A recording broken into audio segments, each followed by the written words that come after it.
Hello folks, today we're playing Where the Water Tastes Like Wine. It's a narrative game about American folk tales and you trampling all over the US and talking to people, sharing stories and watching those stories evolve and grow. So this is actually the intro and it also serves as a tutorial, but we will skip this and get into the action. It's worth pointing out that the game originally came out in the end of February, but now has just been substantially updated with a bunch of new stories and a few quality of life things that change the pacing of the game, improve what was always known to be a bit of a slow game, and to make it a bit more like just so you can actually get into it without thinking it's really slow. And there's also an auto walking feature, which we'll see in a sec.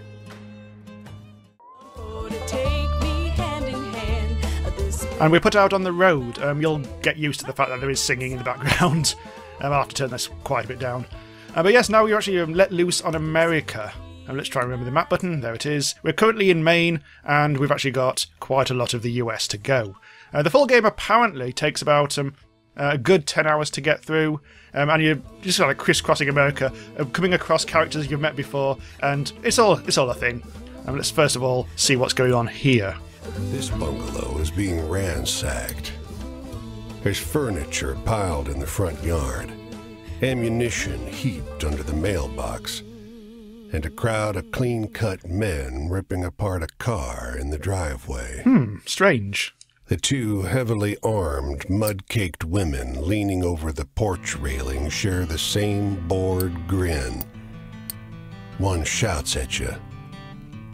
"Lend a couple innocent gals a cigarette?" Yeah, sure. You are about to hand her a smoke when those men draw pistols and shove you hard into the dirt. Oof! "You know these girls?" they demand. No! Once they've dumped your bag out into the road, they decide you're harmless.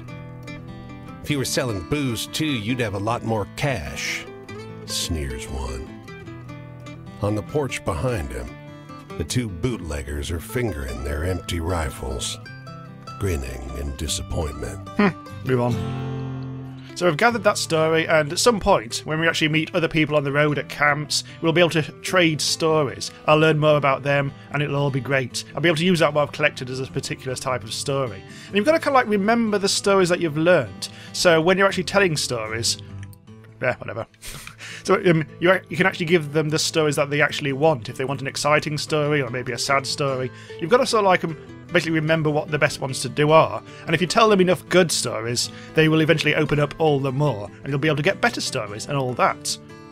So I can actually have a bit of a look around. So yeah, there's now they've added an auto walk into the game. If you press right bumper, or I think it's a key on the keyboard if you're playing on keys, and it'll just stroll for you, because there is a lot of long distance wandering in this game. And you can speed things up apparently by pressing. There's a whistle function. There it is. If you follow these, you actually do speed up ever so slightly. It's just like a rhythm game type thing. It's very peculiar. And now I've slowed right down again. And you can also hitchhike or get trains and stuff like that. Hang on, let's have a go here. As you walk along the river near an unfinished bridge, men with a tool belt catch a sight of you.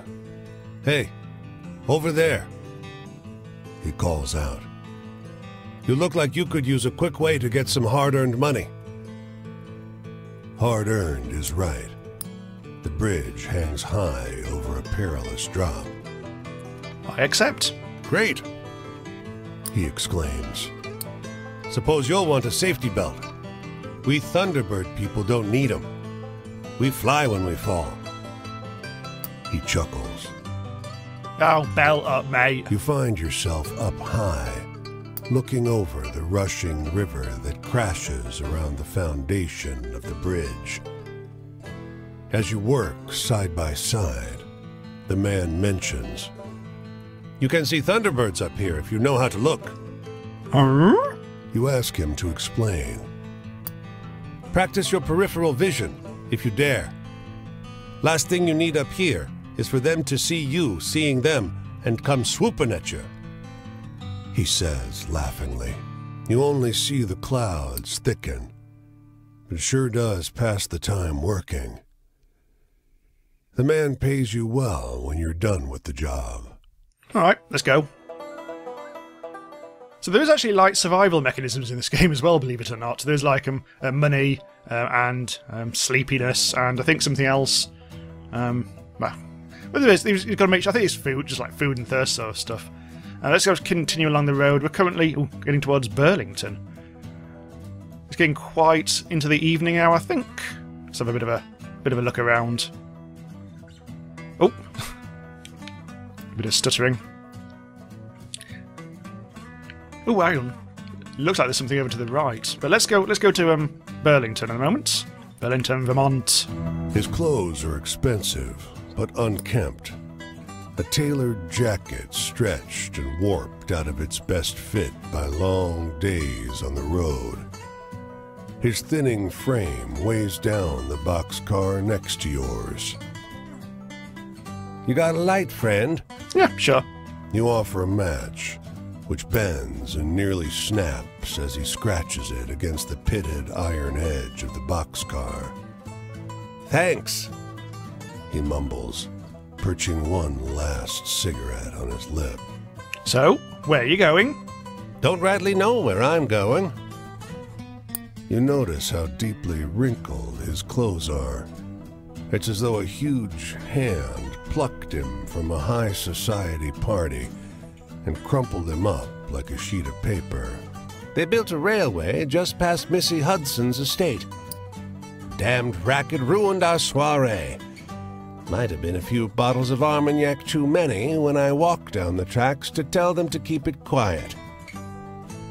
He drags on the cigarette, but you never see him exhale. Weirdo. The last bottle of that. Let's have a peek over here. Let's have a bit of a... This is suspicious.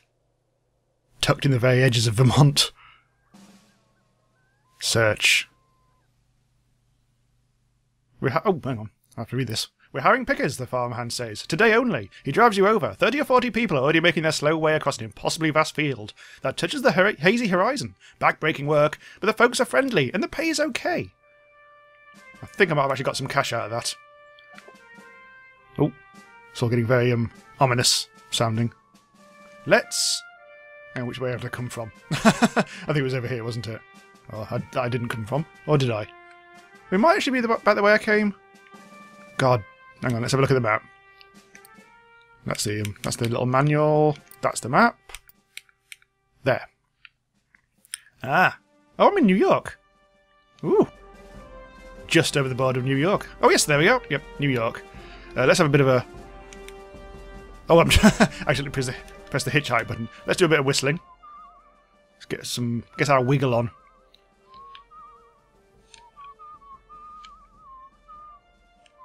I see if we can actually find a nice big city to explore, because there are things you can do like buying stuff and exploration and all that. This looks like a little church. Low tide on a moonless night. This beach is long, stretching toward a receding sea.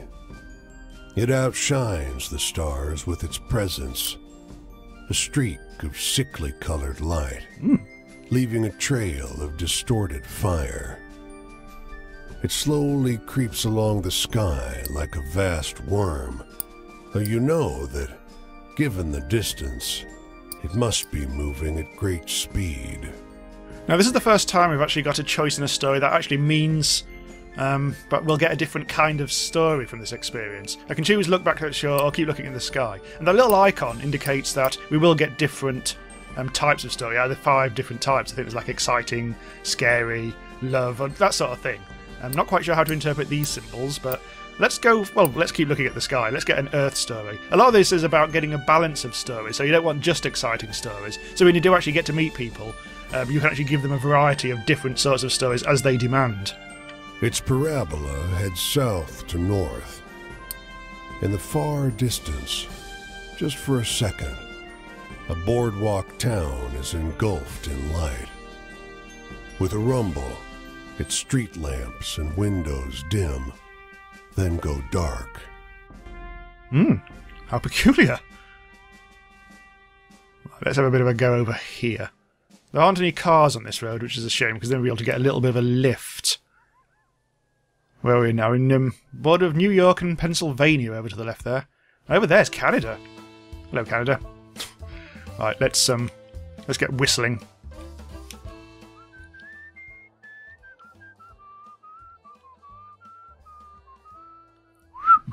Oh, no, let's not try to whistle along. Oh, it's buffalo. Buffalo, buffalo, buffalo, buffalo, buffalo, buffalo, buffalo. Let's actually have a quick peek in here. The edge of summer has turned the ocean choppy and misanthropic, and the skies miserably gray. The boardwalk prophetess lured you into her tent with a promise to read a fortune for free. Seems like business has slowed to a crawl already. Before you lie the instruments of her profession. There's tarot cards, Rider-Waite, but also Marseille for traditionalists, rosary beads and costume jewelry, and of course, the centerpiece, a great glass globe. Yeah, real fortune teller, but it's just your Auntie Pat in dress up. With practiced theatricality, she goes directly for the crystal ball, letting her eyes unfocus as though she can see a great distance into it. She brings up names, places, asks if you've known someone called John, if you have a relative in Newark. So you can be a good sport or a dick, and I'll get a different sort of story for... I'm going to be a dick. You deflect her cold reading. What could she possibly know of your life? Her frustration with you mounts. When she abruptly stops talking, you think she's simply given up. But no, your eyes, she says, her voice suddenly drained of the bassy drama that was her stock in trade. You've met him. You've seen him, too. You carry him with you. Yes! Did you miss me? The words that come out of your mouth are not your own. They seem unwilling or unable to form properly out of a human throat. They're more like snarls, warning noises of a vicious animal. The glass globe shatters. Your vision is hazy, and your body is not your own. You came far to get away from me, the voice lodged inside you says. But this one has a way of wandering. The fortune teller has collapsed, cowering. Consider your debt to me repaid. And a blackout. When you come to your senses, you're lying face down on the rough wood of the boardwalk, sore and weak. An empty patch of wood, cleaner than the surrounding planks, is all that remains of the fortune teller's tent. That'll learn her. Wow. Weird. Alright. We may be able to actually enter this city. Let's have a look. I don't think there's anywhere I can actually go into here. No, I don't think it's a big enough city for us to actually do anything here. Okay, let's move on. I feel like sticking to the coast of this great lake over here. Whatever it is. Let's have a peek. Let's have an auto walk, actually, so we can have a bit of a...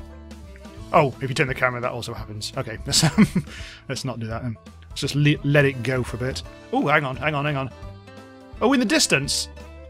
Oh, look, you can see there's a railroad and an actual... What do you call it? A traffic area. A road. That's the one. Yeah. Also, I'm a skeleton.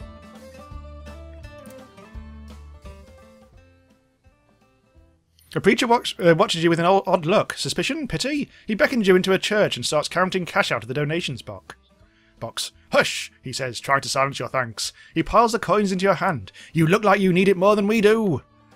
Right, so that's actual definite cash. And because I saw a little coin flapping around the screen. Oh, it looks like I'm knackered. I actually do need to find a camp, somewhere to sleep. So that's going to be a thing. Let's try and get round out of this place.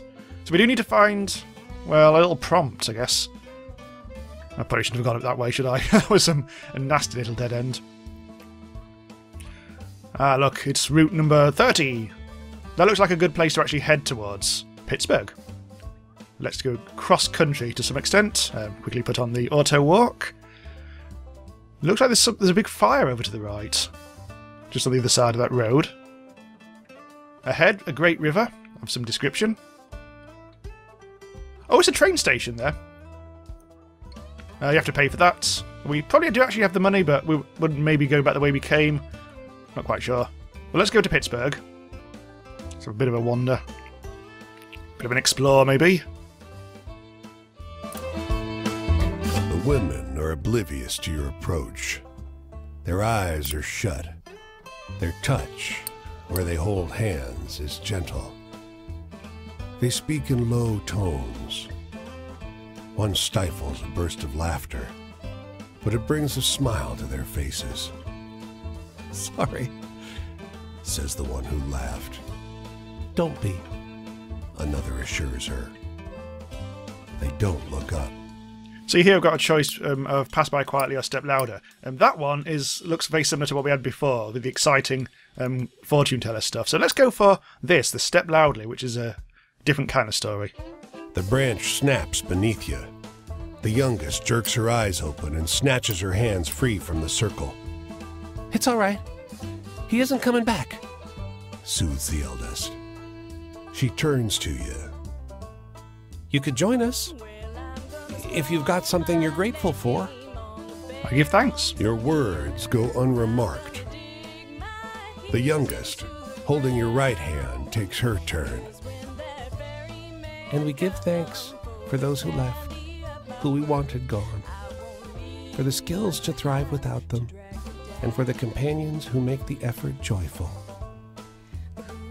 Your hands are released. The ceremony is over. Women praying in the woods? Well, we really should probably try to get somewhere. We can't actually sleep there by the looks of it. So let's try and hitch a ride. Let's get my thumb out. You can just about see that. It's getting a bit dark. Oh god, I've gone rogue. Hang on. I'm back! I forgot I had auto run on. Right, let's wait. Car! Car. Not very busy road, this one. But here we go. There is a lad approaching. Actually, outrunning the cloud. Yes!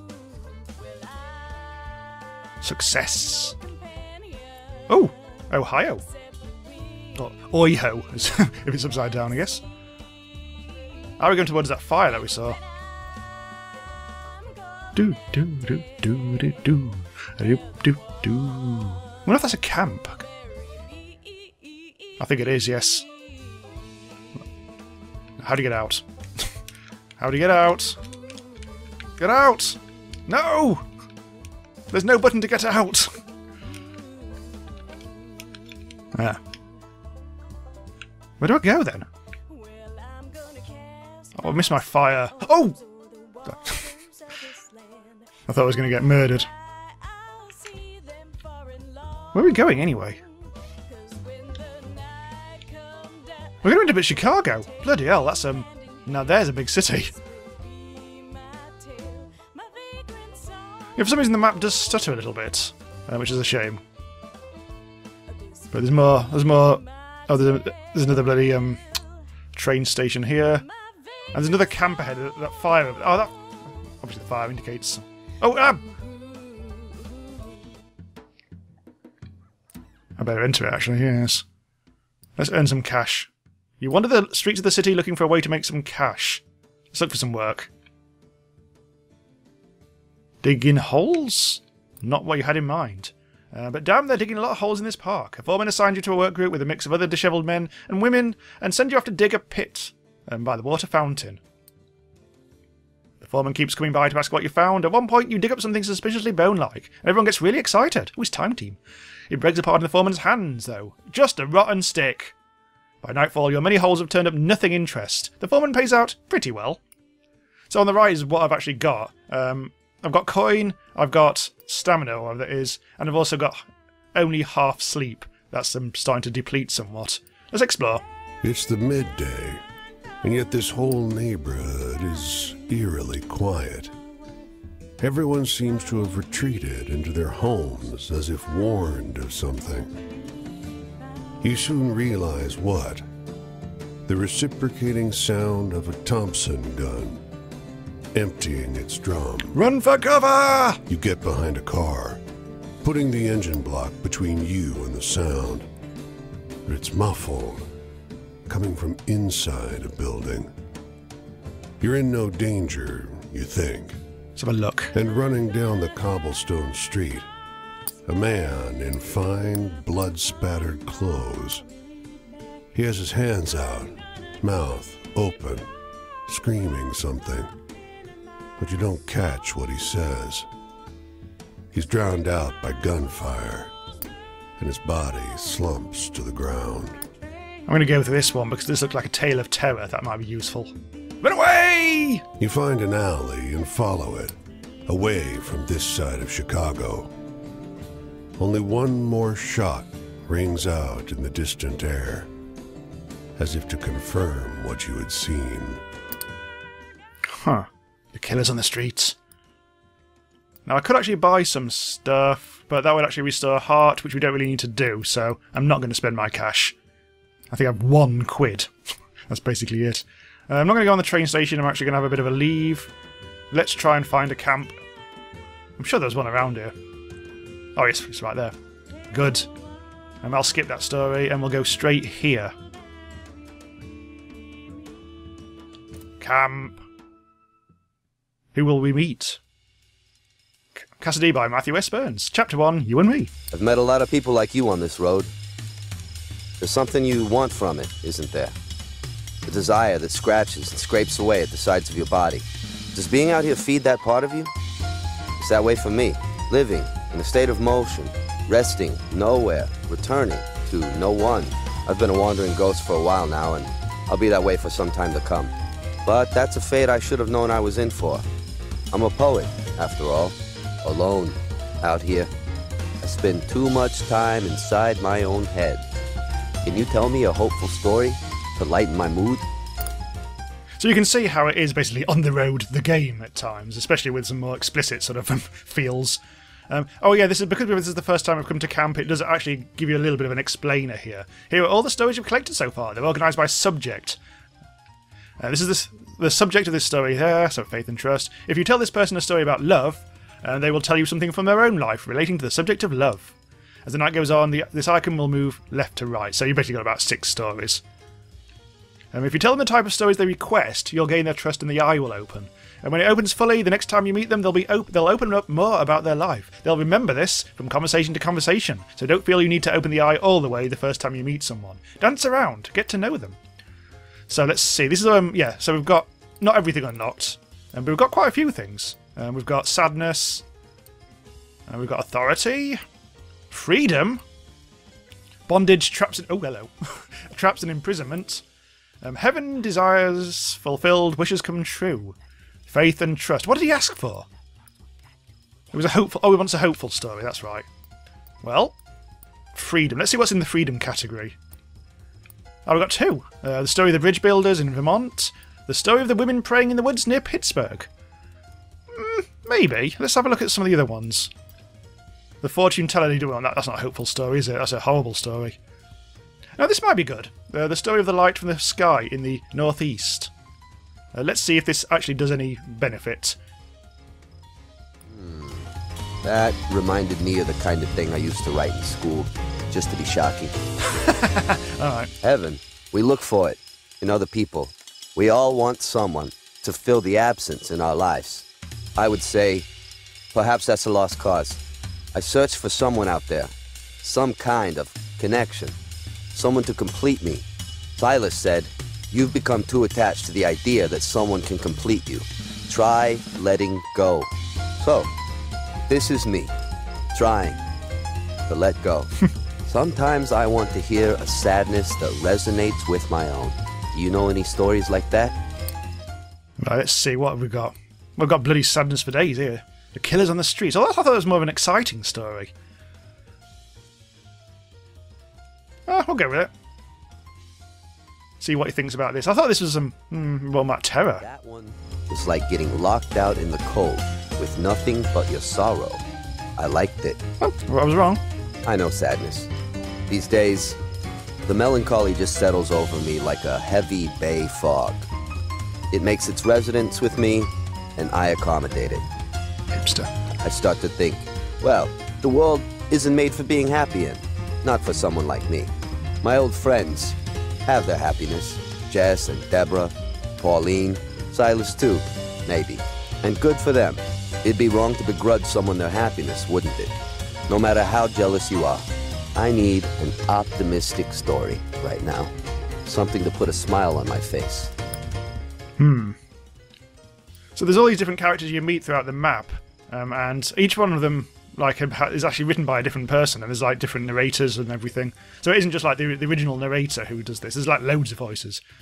Doing Sting, I think, something really bizarre like that. Anyway, we need a we need a hopeful story. Freedom, that's fairly hopeful. But I haven't actually got anything specifically hopeful. I've used up basically when it says that, when there's an open eye there at the bottom, it means I've used that up. And it looks like I've already half opened his eye, so he's liking me. I think he's So let's maybe freedom. Bridge builder, that's fairly hopeful. Let's have a look at that. Oh, the last bottle of our man. No, that's not. That's definitely not. That's hopeless. Again, no. I think we should go for the bridge builders. That's quite hopeful. I wonder if I should go for the praying women. That might do something. I like that one. Yeah. Makes me feel the way Silas used to in the old days. Freedom. Sometimes I feel like I don't know how to use it. When I consider my situation in the mornings, I mean, soberly, I know there's no way to bring things back to the way they were. I think I'll just find my own path. Surely, that's what's meant to happen now that I'm no longer bound to anyone. But how can I? That group was everything I knew. I was cast adrift by what happened, and I can't come to rest. Sometimes I want to hear a sadness that resonates with my own. Do you know any stories like that? We want some more sadness. That's a shame because we've got rid of my one sad tale. Authority's quite sad. The women arrested for bootlegging. Let's give a go with that one. Maybe. Well, I could find that kind of movie theater story at any stop along the road. Authority. Look, one day you start saying things should be this certain way, and you see that things aren't that way, and you get upset. That's where suffering comes from, that mismatch. So, you'd think it would be equally simple to say, things are going to take the form they take, and I'll be okay with it. Of course, that's easy as a concept, and difficult as a practice. Silas introduced me to this Buddhist way of thinking. Sometimes I want to hear a sadness that resonates with my own. Do you know any stories like that? He really does want the sad stories. And there's another angle to this. There's another strategy about him. Because I'm also trying to get the same stories from him along the same subjects. It means that I might necessarily want to choose a story that isn't necessarily going to open his eye, but gathers a new story on a particular subject. So he wants another sad story. Yeah, the curse was quite sad, in a kind of violent, weird sort of way. Let's give this one a go. You tell the story of the fortune teller and the curse. That reminded me of the kind of thing I used to write in school. Just to be shocking. Faith. You know the hardest person for anyone to have faith in? Is themselves.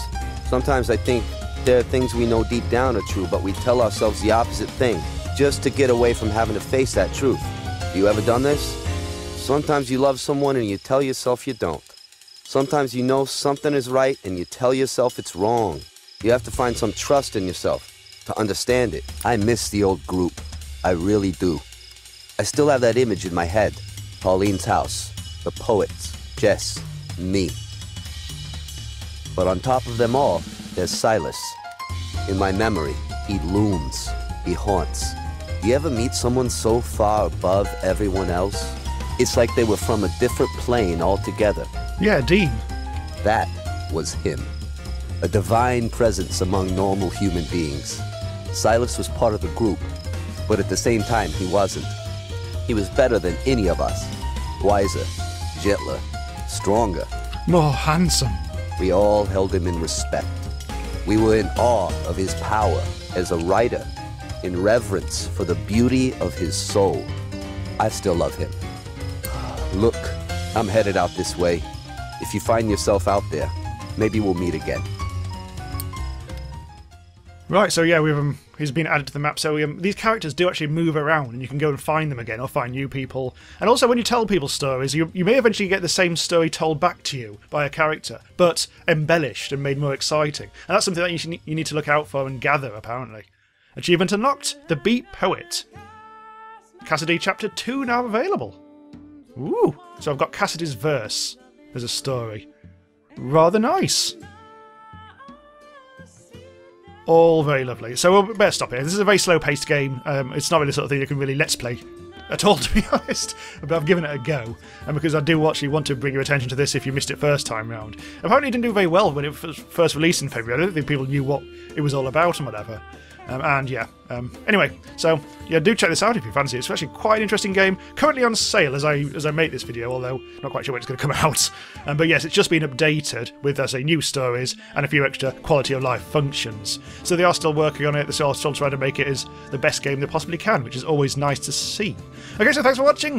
Do subscribe to be notified when new videos go live about all the best and newest indie games around. Train!